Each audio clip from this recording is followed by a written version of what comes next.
लोग ये क्यों नहीं सीखते कि अमीर कैसे होते हैं?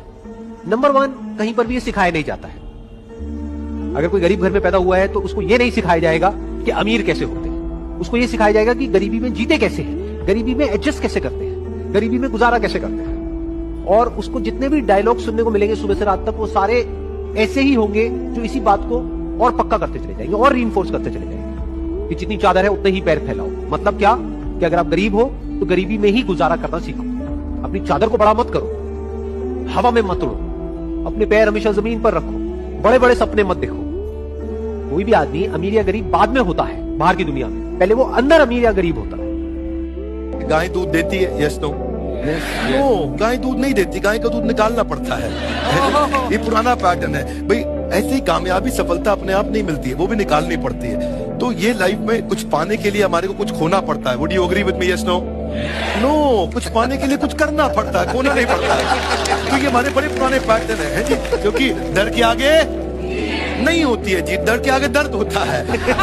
उसके बाद सीखिए तो फिर जीत होती है। पर चक्कर क्या है, हमारे पुराने पैटर्न बड़े सारे बने हुए हैं और वही पुराने पैटर्न के चक्कर में कि जितनी चादर उतना पैर पसारो। क्यों पसारो? डबल बेड की चादर लाओ, नई चादर लाओ, पैर बाहर निकालो, आगे बढ़ो। So we got to break those patterns. आगे निकलिए, बेटर बिलीफ्स डेवलप करिए, आसपास अच्छे लोगों की संगत रखिए, पैटर्न्स को बदलेंगे, चीजें बदलेंगे। लाइफ में जैसा सोचोगे वैसा होगा, 100% होगा।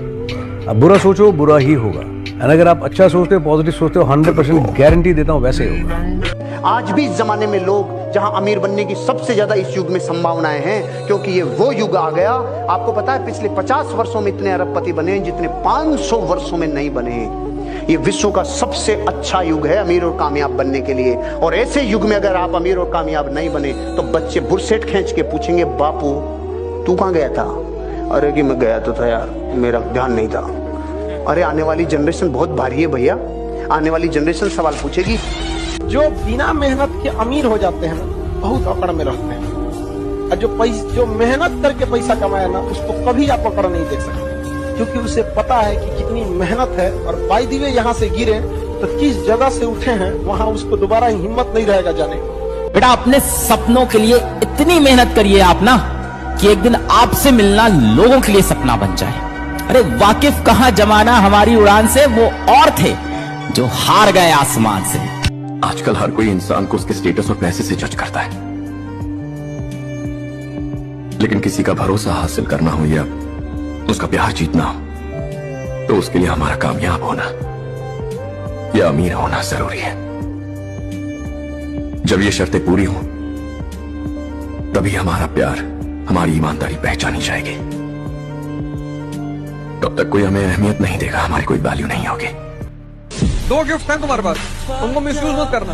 एक तो जवानी गिफ्ट है ये, इतनी ऊर्जा फिर नहीं मिलेगी। 70 साल के लोगों को देखो कैसे जवानों को समझा रहे हैं, लेकिन हमने उनके लिए एक बहाना ढूंढ लिया कि सठिया गए हैं। बुजुर्ग के पास सबसे बड़ी चीज होती है अनुभव, एक्सपीरियंस। आईएएस क्वालिफाई कर लोगे, कलेक्टर नहीं बनाएंगे किसी शहर का, पहले मसूरी भेजेंगे, मसूरी के बाद किसी जिले में अटैच करेंगे। अनुभव दिलाना है कि आईएएस में फर्स्ट रैंक आ गया और सीधे दिल्ली से भेज दिए एसएसपी कानपुर। 4 महीने में तुम भी खत्म हो जाओगे, नौकरी भी खत्म हो जाएगी। इसलिए बुजुर्गों के साथ बैठा करो, उनसे पूछा करो, वो तुम्हें जो चीज दे सकते हैं वो कोई नहीं दे सकता जीवन में। वक्त की कदर करना सीखो। जो इंसान वक्त की कदर नहीं करता, वक्त उसकी कदर नहीं करता। नाकदर इंसान के बाद जब भी वक्त आता है, बुरा वक्त बनकर आता है। याद रखना मेरी इस बात को। देखिए, अगर आपका इंटरेस्ट नहीं है ना, दुनिया में याद रखिएगा, जिसको कोई इंटरेस्ट नहीं रहता है वो कुछ करे वो पसंद नहीं आता है।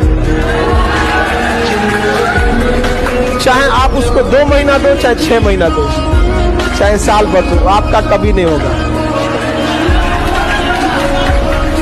ये नियम बीपीएससी और जिंदगी दोनों के सिलेबस में है, याद रखिएगा। बर्बादियों का सोग मनाना फिजूल था। कि बर्बादियां है जीवन में, पर ठीक है, कितना दुख मनाएंगे, अब है तो है, क्या कर सकते हैं। बर्बादियों का सोग मनाना फिजूल था, बर्बादियों का जश्न मनाता चला गया।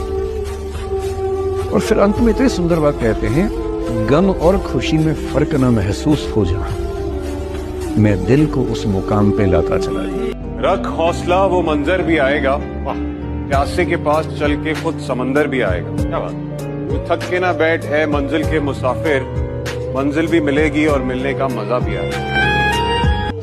मेरा बेटा हीरो था और वह हीरो ही रहेगा। क्या हुआ अगर वक्त ने उसे विलन बना दिया तो? वक्त का क्या है, वक्त तो बदलता ही रहता है ना? याददाश्त भी कितनी अजीब चीज होती है। किस चीज को पूरी जिंदगी भूलने की कोशिश करो, वो भूलती नहीं।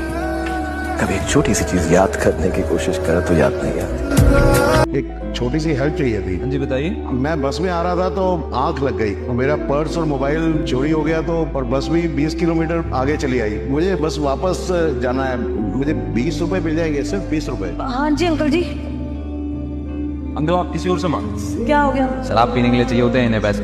नहीं बेटा, मैं तो शराब पीता भी नहीं हूँ, तो मुझे वापस जाने के लिए चाहिए। 20 किलोमीटर पैदल चल नहीं पाऊंगा, सिर्फ 20 रुपए चाहिए। अंकल किसी और से मांग लो। अरे दे दो ना। बात समझ नहीं आ रही है। हम भी तो आगे जा रहे हैं ना, गाड़ी में बिठा लेते हैं। किसी को भी भर लूं क्या गाड़ी में? नहीं कोई बात नहीं, थैंक यू। नशे का आदि इंसान बिना नशे के रह नहीं सकता।